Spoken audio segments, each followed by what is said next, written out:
All right, so here's another example, and this one has to do with matched pairs. So two popular attractions at a local amusement park are the Spooky House and the Pirate Plunge. The number of visitors for each attraction varies from day to day. To determine which is more popular, total visitor count for each attraction is compared for 10 randomly selected days. The visitor counts as well as the differences are shown below. So again, I'm going to zoom in because it's a little smaller. Here are the 10 days as displayed as A through J, and Spooky House and Pirate Plunge. Now in this one, they already did something very nice for you. They showed you the difference. So like 4,122 on the first day, they went to Spooky House. Pirate Plunge was 3,962. So there's the difference. Find the difference of all of them. Now what you notice is, again, for most days, excluding this one and this one, negatives, more people often go to the Spooky House.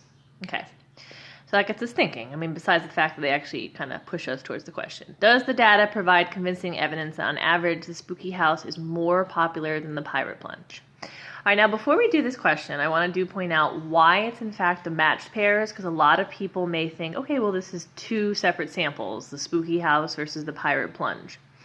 So here's the reason why we have to do matched pairs. Again, all these people going into these places, they're all part of one sample. You know, you enter an amusement park, there's so many people there that day, and that's just an entire sample. We don't know how many people there are, but then we kind of split them and say, okay, this is how many are going into the Spooky House, and this is how many are going into the Pirate Plunge. So hence, it's why it's a matched pairs t-test. Okay. Okay, let's go through the conditions. It was randomly selected. Again, 10 and 10 I know is not in quite fact greater than 30, but again, there's no really extreme outliers here. There's nothing that's saying like only two people are entering the Spooky House. All of these numbers are pretty much something within reason of each other. And if you did a graphic display of like a box plot or a dot plot, you would notice that they're pretty much roughly symmetric. I'm not going to say completely, and there's no extreme outliers. So we're going to proceed. Okay.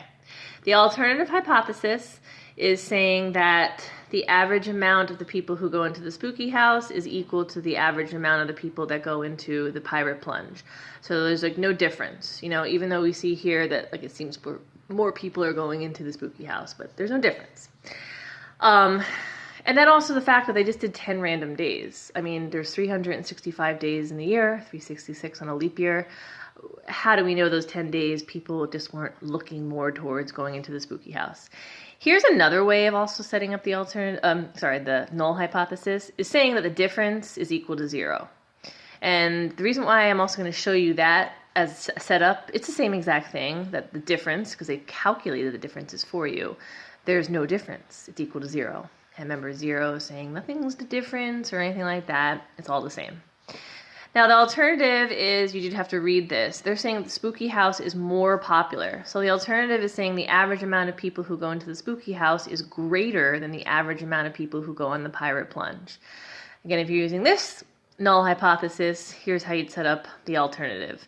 The difference, which again we know already, is greater than 0. Because again, saying that the Spooky House minus the Pirate Plunge is greater than 0. All right, well, you see the answers. Let's see how we get them, though. All right, let's take our calculator, and I just want to point out really quick when we do like this.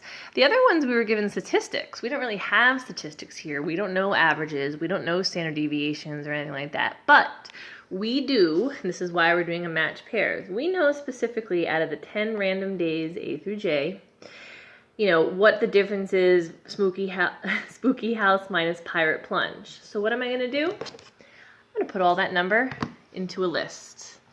So I'm going to go to Stat, Edit, and I already have it there, beat you to it, and I'm going to put all that data in, 160, 132, 258, 200, 302, here's the negative difference, negative 117, that was the one day where I guess more people just wanted to go on the Pirate Plunge, 136, 84, 47, and the 10th day, negative 58. So all that now is in a list. So I need that there and make sure all the numbers are accurate. So here's where I'm going to leave that. I'm going to go back to stat. I'm going to scroll over to test, and here's where I'll just go back to t-test because this is a matched pair test. So it's not a two sample. So that's your kind of two options. When of course you have one sample, you have to use t-test. When you have two samples, you have to use the two sample t-test. When it's matched pairs, you kind of retreat back to a t-test. All right, so I'll press enter. And I'm going there, and here's what I was talking about. Back to t-test, but I don't have stats. I don't have any. I have data. So I'll make sure I select the data. Because you're going to be, if you're on stats, they're going to be asking you for a mean standard deviation. You don't quite know that. Okay, so here's why I showed you the alternative. The null hypothesis, since I'm kind of saying that they're equal to each other, there's no difference. So the null is saying 0. There's no difference. There's nothing different between Spooky House versus Pirate Plunge. Again, the list is already completed, so make sure you're importing L1. Make sure it doesn't say like L2, because L2 would probably be blank. Frequency will stay 1, and again, we have to make sure we select the correct alternative. And they're implying that the Spooky House is greater than the Pirate Plunge. Ooh, I have to select it, and I didn't. Okay, so I'll go back down, hit calculate, and I'm going to get my numbers, and I'm going to get T and P. These are the important ones, because all the other ones you didn't necessarily have here. Okay, so there's my test statistic, T. P is, again, my P value. And in case you were wondering, when we put all that stuff into a list before, there is the average, the mean, and also the standard deviation.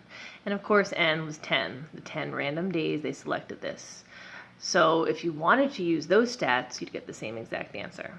Okay, so that's exactly what I have here, test statistic and our p-value. And here again, our p-value is 0.01107, and that of course again is less than 0.05. There's our kind of, a default alpha level if they don't suggest one for us. And since it's less, we reject the null, we reject the HO. We have convincing evidence, and I didn't finish it off. And what are we going with? Okay, if we're rejecting the null, that means we're going with the alternative. We have somewhat of evidence that's suggesting that the average amount of people that go into the Spooky House is greater than the average amount of people going on the Pirate Plunge. So let's write that in words. I know you miss writing. We reject the null. We have convincing evidence that